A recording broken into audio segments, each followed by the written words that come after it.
Bonjour tout le monde et bienvenue dans Mes Lectures, l'émission qui parle de mes lectures, manga, BD ou comics avec toujours un petit peu de spoil. Si vous n'êtes pas à jour dans un titre en particulier ou que vous voulez mon avis sur un titre en particulier, comme d'habitude, dans la barre YouTube en description, il y a le timecode à chaque fois avec quel titre, à quel moment ça commence, voilà, vous avez l'habitude.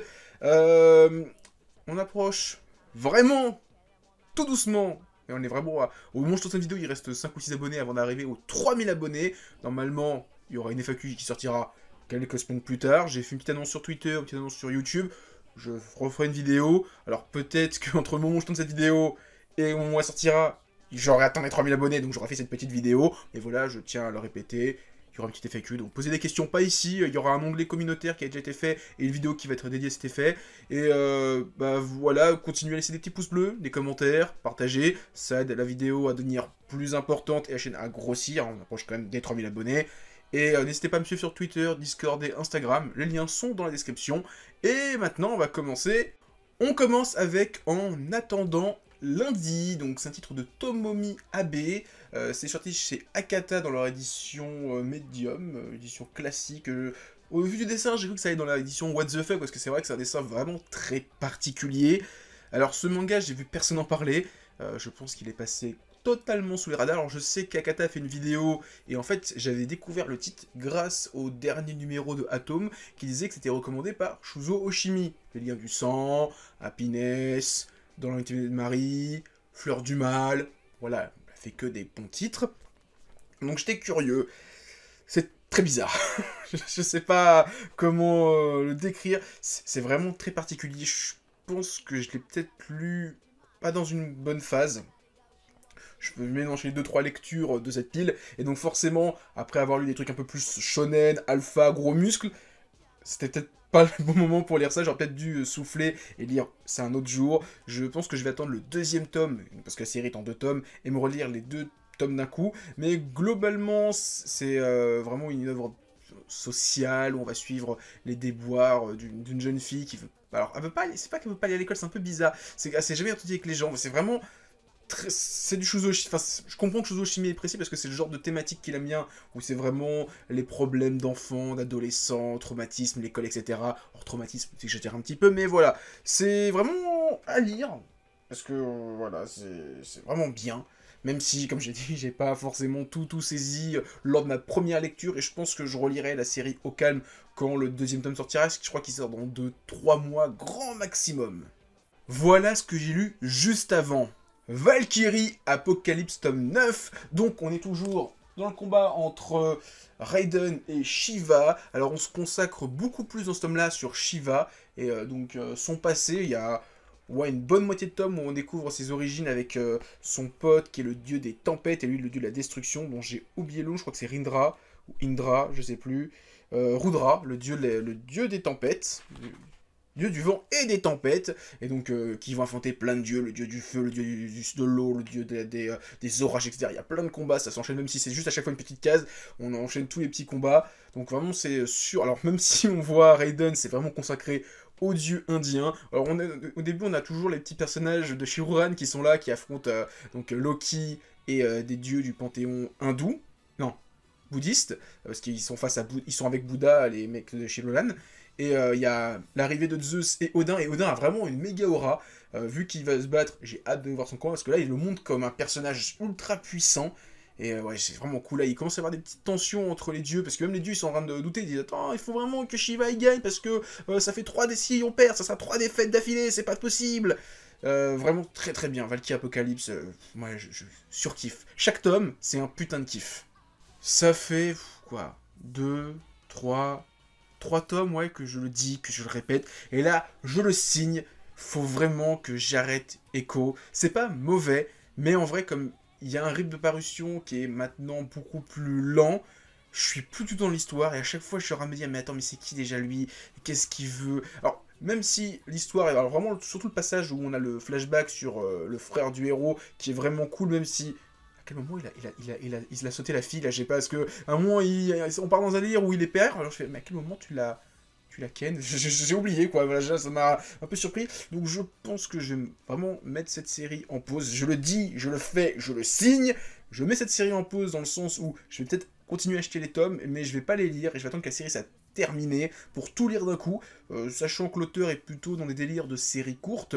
Sa plus longue jusqu'à présent c'est Erased, donc sa série la plus connue aussi grâce à l'animé qui faisait 8 tomes plus le Erased Row, qui est donc une sorte de suite préquelle, où on voit des petites histoires qui se passent avant, après, pendant l'histoire, qui fait que la série totalise 9 tomes, et avant c'était quoi? Le Berceau des Esprits, 6 tomes, l'île de Ozuki, 4 tomes, donc je pense pas que la série va dépasser la dizaine de tomes, donc on est vraiment, je pense, sur les derniers tomes, mais voilà, je mets la série en pause, et je relirai quand ça sera terminé. Shaman King, The Superstar, avec en couverture Alumi, donc la Hitako Hana, 3ème du nom. Alors, c'est bien, c'est qu'on a enfin l'explication sur qui est la première, parce que pendant très longtemps, j'ai cru que la première du nom, c'était Hana Hana, celle qu'on, donc la femme de Yo. Et en fait, non, on nous explique que elle, maintenant on sait que c'est la 2ème, et que la première, elle était la coach de l'équipe indienne, enfin ceux qui contrôlaient les dieux bouddhistes durant le Shaman King, donc de la série d'origine. Donc j'espère qu'on la verra, parce qu'on nous montre une image où elle a l'air hyper badass, enfin, vraiment classe. Donc j'ai hâte de voir, j'espère que ce personnage va apparaître dans la série. Donc on est toujours sur l'histoire où on suit Anna sans son amoureux, donc Anna, donc, avec le H, donc le masculin, le fleur, et pas le prénom Anna qui fait juste Anne avec un A à la fin, à la place du E. Donc on est toujours sur donc cette jeune fille, donc Alumi, on sait pas trop en fait ce qu'elle cherche, enfin on découvre à la fin ce qu'elle cherche, mais c'est vrai que depuis le tome 1 on sait pas trop ce qu'elle cherche exactement, parce qu'elle n'a pas donné beaucoup d'indices, et donc à la fin du tome on découvre ce qu'elle a trouvé, même si ça fout la merde avec le dieu Yavis, Yves, je sais plus, là, donc la pyramide avec un œil qui veut que de l'argent, et le fait qu'il a l'air d'avoir être allié avec des aliens de l'espace, des yokai, etc., un petit peu chelou. Là, l'auteur, il va peut-être un petit peu me perdre, mais à voir avec la suite. En tout cas, Shaman King Superstar, il y a des planches de fou. Le début du tome, où elle affronte le mec qui a le Yamato, un fantôme, paquebot cuirassé, génial. Quand il y a Anna qui arrive, c'est trop cool. Enfin, les combats sont géniaux. De toute façon, en termes de dessin, Hiroyuki Taki, il se surpasse à chaque fois. Là, les combats qu'il propose avec les designs de... j'ai plus le mot. Les Soul Spirit, non, c'est quoi déjà? C'est...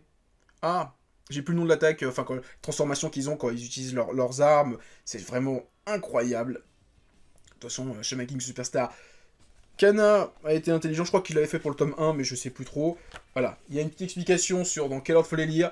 Voilà, c'est sympa, mais si vous connaissez pas Shaman King et que vous n'avez pas lu Shaman King Flowers, passez votre chemin. Voilà, lisez ça plus tard, lisez toute la série dans l'ordre, parce que là, c'est la suite de la suite. C'est pas genre un spin-off ou une nouvelle partie, non, c'est vraiment la suite de la suite. Si vous n'avez pas lu déjà la série d'origine, Flowers, c'est compliqué, mais alors si vous n'avez pas lu Flowers, ce Superstar, vous allez rien comprendre.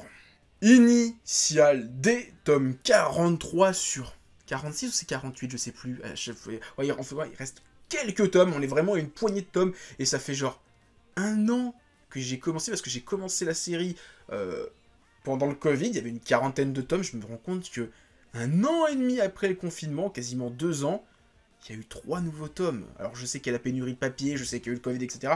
Mais c'est vrai que Initial D, je suis triste de me dire que le rythme de parution avec la série est terminé, et si lente. Bon, au moins ça a été réimprimé. Là, je sais qu'il y a eu un petit débat par rapport à Kaiju Age, j'en ai parlé il y a quelques semaines, dans un lecture, je parlais un petit peu de ça, et qu'il y avait souvent des gens qui râlaient sur le fait qu'il n'y avait pas de réimpression. Kazé a calmé tout le monde, vague de réimpression, il y a plein de titres. Alors, clairement, moi, sur la plupart des titres qu'ils ont réimprimés, soit j'ai la collection complète, soit je suis à jour, donc je m'en fous un petit peu. Il y a un seul titre de chez Kazé que j'ai pas encore qui m'intéresse. Enfin, il y en a 2-3. Il y a World Trigger, mais je crois qu'ils l'ont. Je sais pas s'ils l'ont imprimé, je me souviens plus trop. Rin, que j'ai pas, parce que je veux vraiment essayer de me faire la collection complète de Rumiko Takahashi, sachant que j'ai pas encore les Inuyasha et ça, et que Mao je l'ai un peu mis en pause.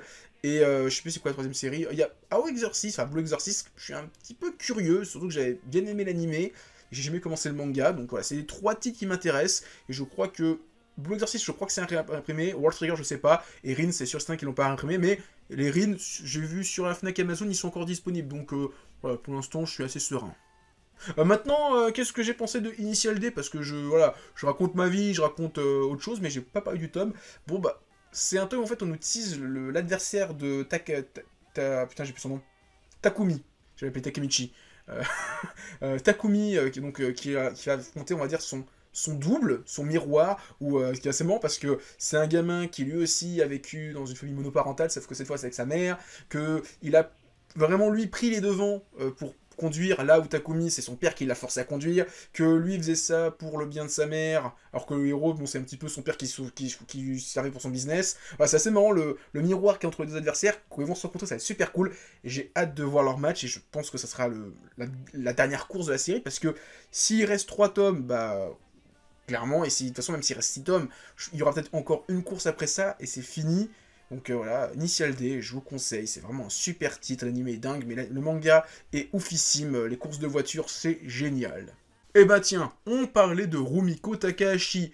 J'ai pris donc le premier tome de Mermaid Saga que Glénat a réimprimé. Alors, pour la petite histoire, si je dis pas de conneries, le titre est sorti une première fois chez Glénat il y a quelques années, alors quelques années, une dizaine d'années, et je crois qu'il s'est mal vendu parce qu'en fait ils ont sorti que le seul tome 1 sur la série qui en fait 2. Alors peut-être que l'autrice a refait une suite plus tard, je suis pas hyper au courant, mais de ce que je me souviens, sur Manga News, c'était marqué stoppé pendant très longtemps. Donc pour moi, la série avait été annulée, ils ont pas fait la suite. Alors, j'ai pas encore tout lu, j'ai lu le premier tiers de l'histoire, parce qu'en fait, c'est une sorte de Orochi.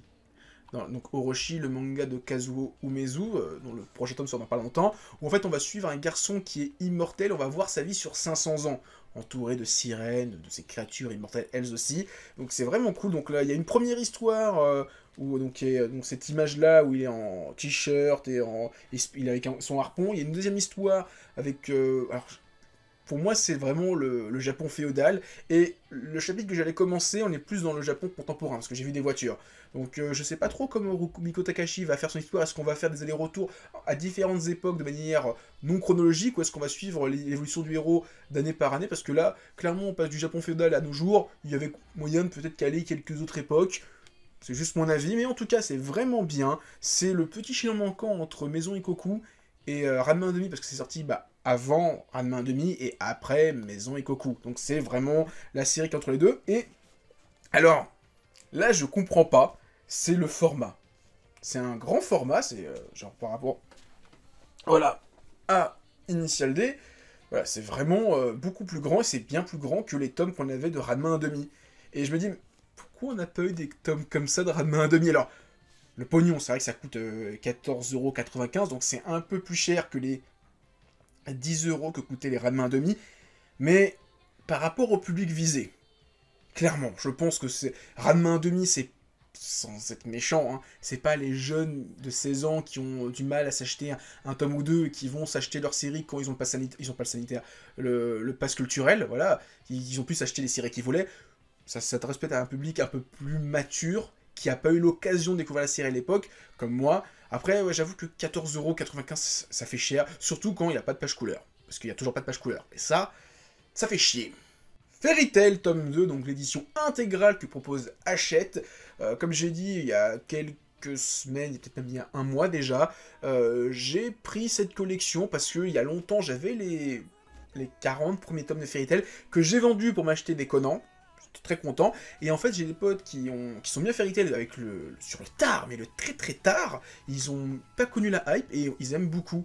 Alors je me suis dit, merde, est-ce que c'est moi qui suis passé à côté de quelque chose? Est-ce que c'est le fait d'avoir vécu Fairy Tail dans cette atmosphère de on bâche la série parce qu'on n'aime pas?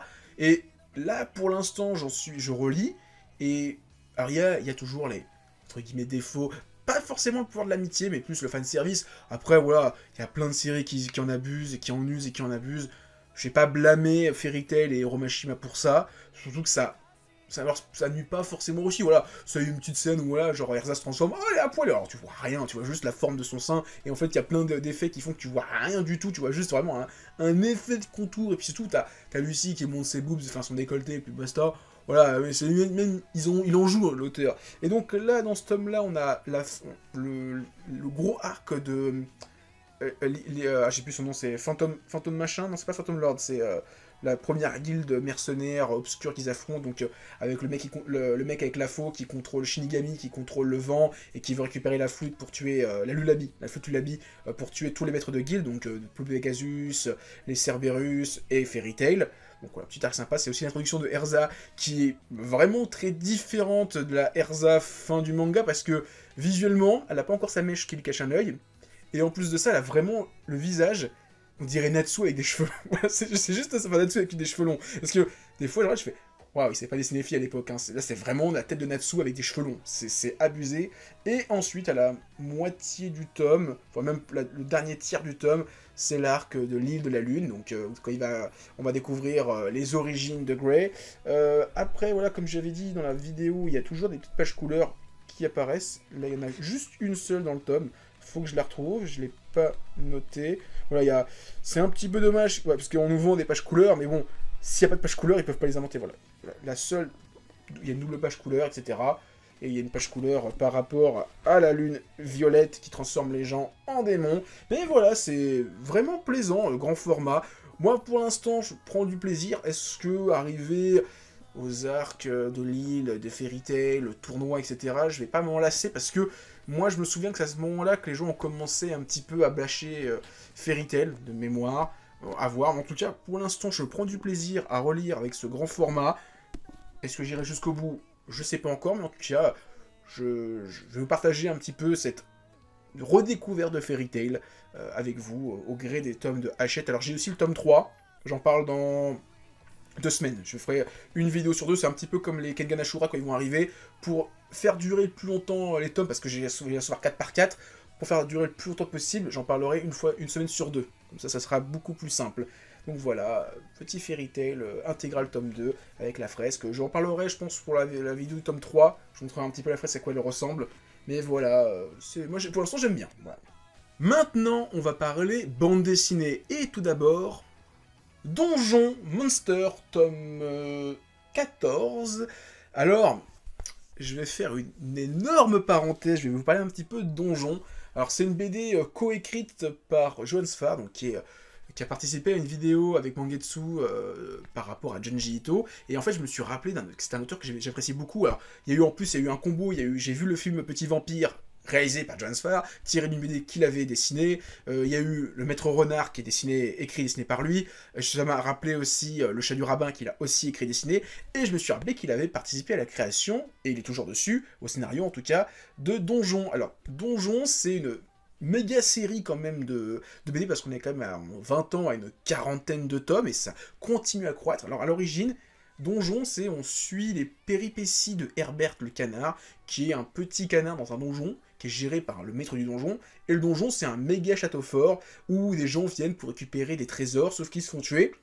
Les habitants du donjon gardent le trésor, et donc les aventuriers viennent dans ce donjon pour récupérer ce trésor, qui croît à chaque fois que les gens viennent, etc. C'est le principe. Et de ça a découlé 2 autres séries. Donc la première série s'appelle Donjon Zénith, où on voit cette aventure.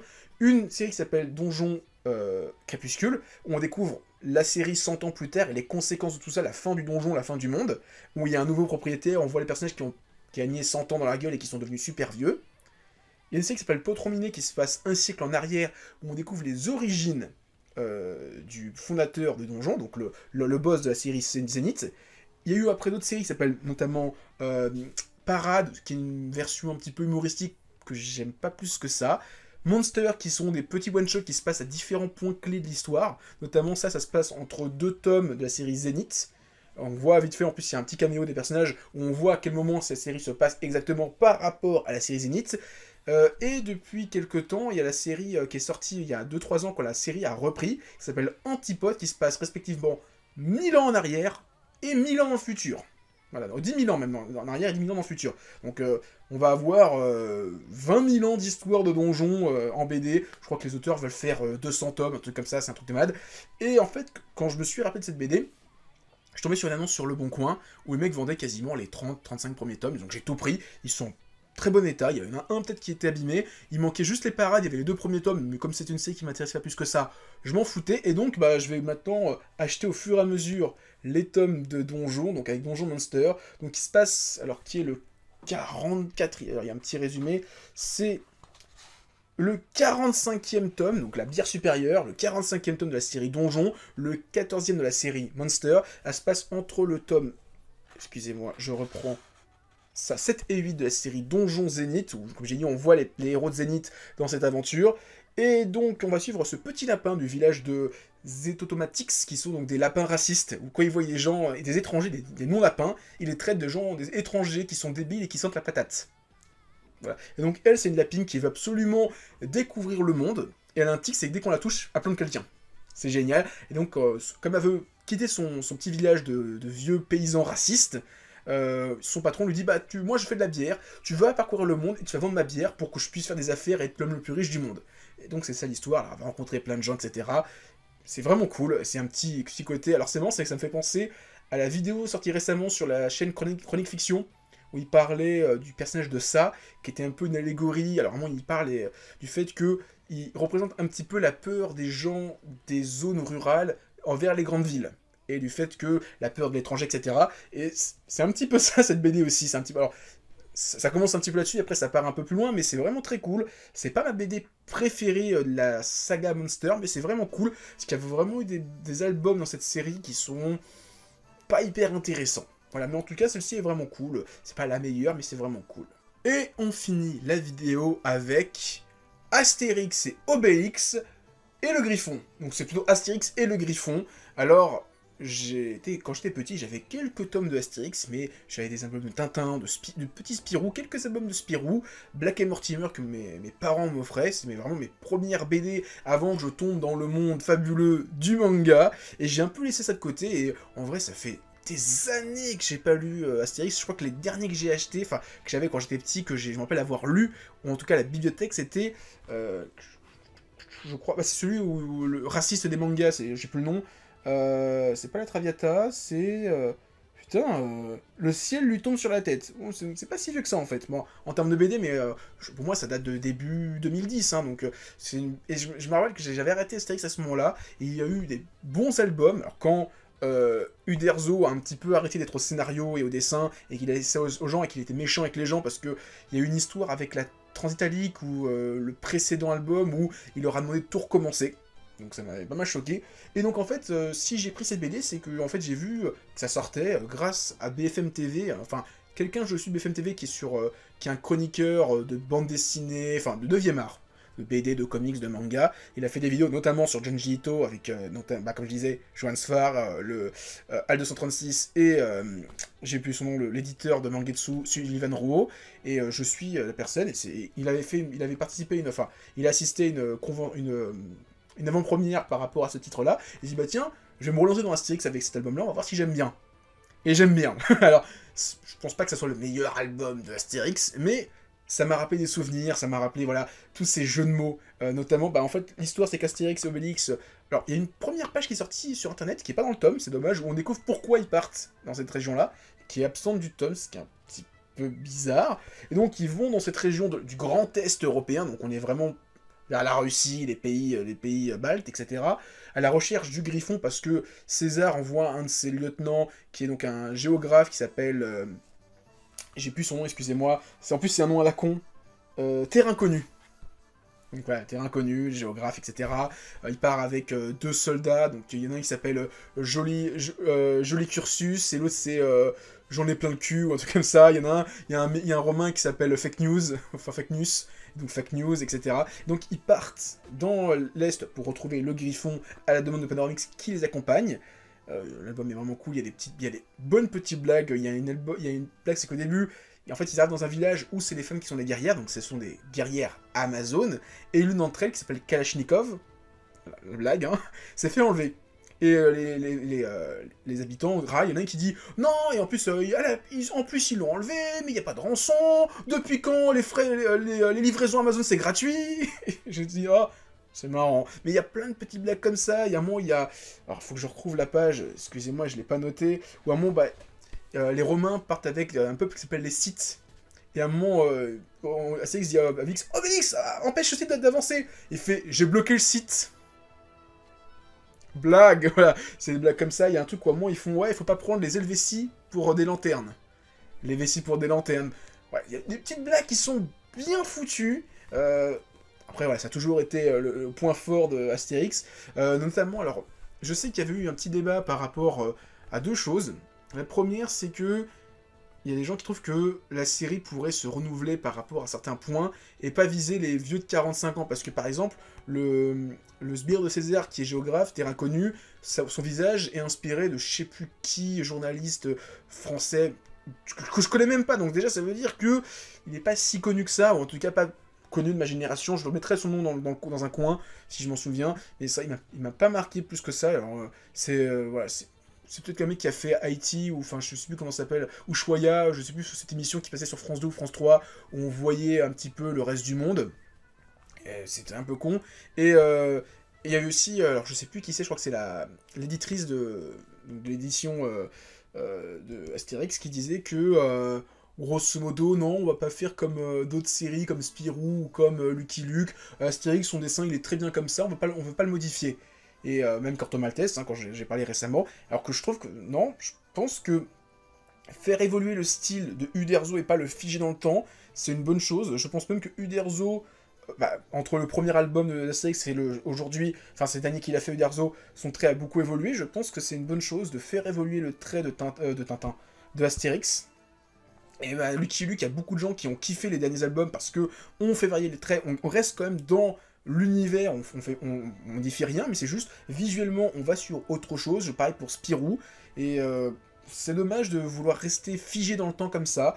On verra si l'avenir donne tort ou raison à ça, mais en tout cas, voilà, moi j'ai bien aimé. Je pense que je vais me faire les albums dans l'ordre inverse, ou certains albums qui m'intéressent, notamment les Normands, Cléopâtre, les Pictes, en Corse, etc.